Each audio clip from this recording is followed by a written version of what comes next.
মাটির চুলা নেই তো কি হয়েছে? মাটির চুলা থাকলেই কি বেগুন পুড়ে বা টমেটো পুড়ে ভর্তা করা যায়? আমাদের যেহেতু গ্যাসের চুলা আছে তো ভাবলাম যে গ্যাসের চুলায় এটাকে পুড়ে একটু ভর্তা করে নিই। বেগুন ভর্তাটা খাওয়া হয় নাই। তো আজকে ভাবলাম রাজামশাই যেহেতু বেগুন ভর্তাটা খেতে পারে নাই, আমি একটু টমেটো পুড়ে ভর্তা করে দেখি।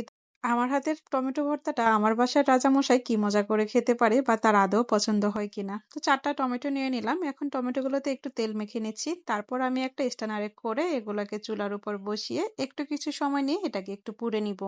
যদিও আমার ছোটবেলাটায় রাজার সেই পোড়া বেগুনের মতো বেগুন পোড়া ভর্তাটা না খেয়েই কাটছিল। কারণ কখনো আমার মাকে দেখি নাই বেগুনটাকে পুড়ে ভর্তা করতে বা মা জানতও না যে বেগুনটাকে পুড়ে ভর্তা করা যায়। তো যাই হোক একদিন আমার পিসি সেই বেগুনটাকে পুড়ে ভর্তা করে খাওয়াইছিল। খেয়ে তো বেশ ভালোই লাগলো। আমি এখানে টমেটোর সাথে ২ টা রসুন আর একটা পেঁয়াজও দিয়ে দিলাম। এগুলোকে আজকে এই সাথে পুড়ে একসাথে করে তারপর ভর্তাটা তৈরি করব।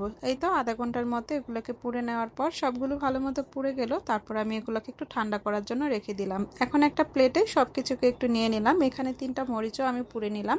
সাথে টমেটো পোড়াগুলো এখন আগে লবণ দিয়ে তারপর এক এক করে রসুন পোড়াটা আর পেঁয়াজ পোড়াটাকে ভালো করে মিশিয়ে নিব।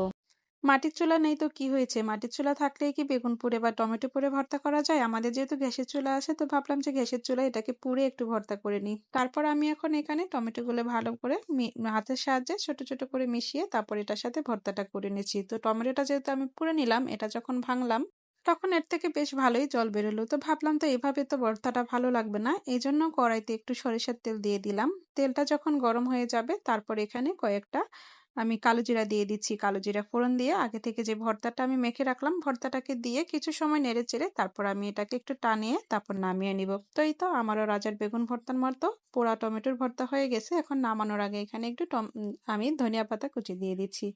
কার, কার এভাবে টমেটো পোড়া ভর্তা দিয়ে ভাত খেতে ভালো লাগে অবশ্যই জানাবেন। আমার কাছে তো অনেক বেশি ভালো লাগে। তো জানি না আমার বাসার রাজা এই ভর্তাটাকে কিভাবে নিবে বা তার কাছে কেমন লাগবে।